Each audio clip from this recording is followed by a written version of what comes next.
రాజకీయాలు నిజంగా చెడిపోయాయి. రాజకీయాలు నిజంగా దిగజారిపోయాయి. రాజకీయాలు నిజంగా ఏ స్థాయికి చెడిపోయాయి, ఏ స్థాయికి దిగజారిపోయాయి అనంటే అవ్వా తాతలకు ఇంటి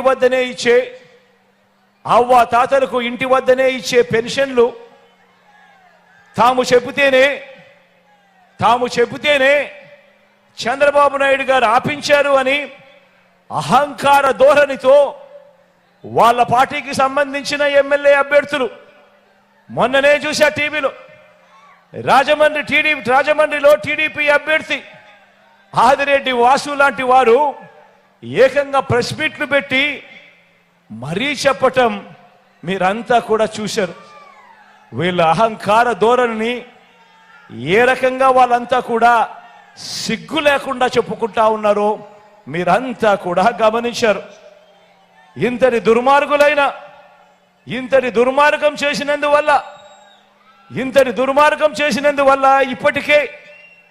ఇప్పటికే రోజులుగానే నిన్న ఈరోజు ఈ మధ్యకాలంలోనే ఏకంగా 31 మంది అవ్వా తాతలు పెన్షన్లు అందుకునే పరిస్థితిలో అందుకోలేక నడచలేక అవస్థ పడలేక ఏకంగా 31 మంది ప్రాణాలు విడిచిన పరిస్థితులు కేవలం ఈ 2 రోజుల్లో 31 మందిని చంపిన ఈ చంద్రబాబు నాయుడు గారిని హంతకుడు అందామా, లేకపోతే అంతకన్నా దారుణమైన పదం ఏదైనా ఉంది అంటే అదందామా అని చెప్పి ఆలోచన చేయమని కోరుతా ఉన్నా.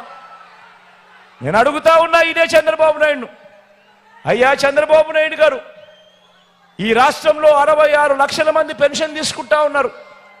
అవ్వ తాతలు ఉన్నారు, వితంతు అక్క చెల్లెమ్మలు ఉన్నారు, నా దివ్యాంగులు ఉన్నారు. వీరందరికీ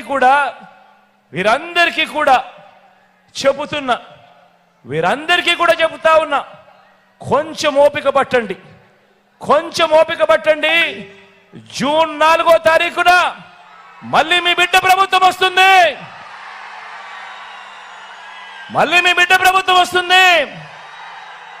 నా మొట్టమొదటి సంతకం మళ్ళీ వాలంటీర్ల వ్యవస్థ తీసుకొచ్చి ప్రతి ఇంటికి కూడా మళ్ళీ సేవలు అందించే కార్యక్రమం నా మొట్టమొదటి సంతకం చేస్తాను అని చెప్పి సందర్భంగా తెలియజేస్తా ఉన్నా.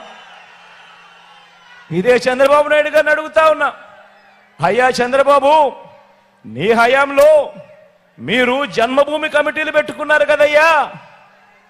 పెన్షన్ కావాలన్నా, రేషన్ కావాలన్నా, సర్టిఫికెట్ కావాలన్నా, చివరికి మరుగుదొడ్లు కావాలన్నా కూడా లంచం ఇస్తే గాని, వివక్ష లేనిదే గాని ఏ ఒక్క పేదవాడికి అందే పరిస్థితి అప్పట్లో ఉండేది కదయ్యా.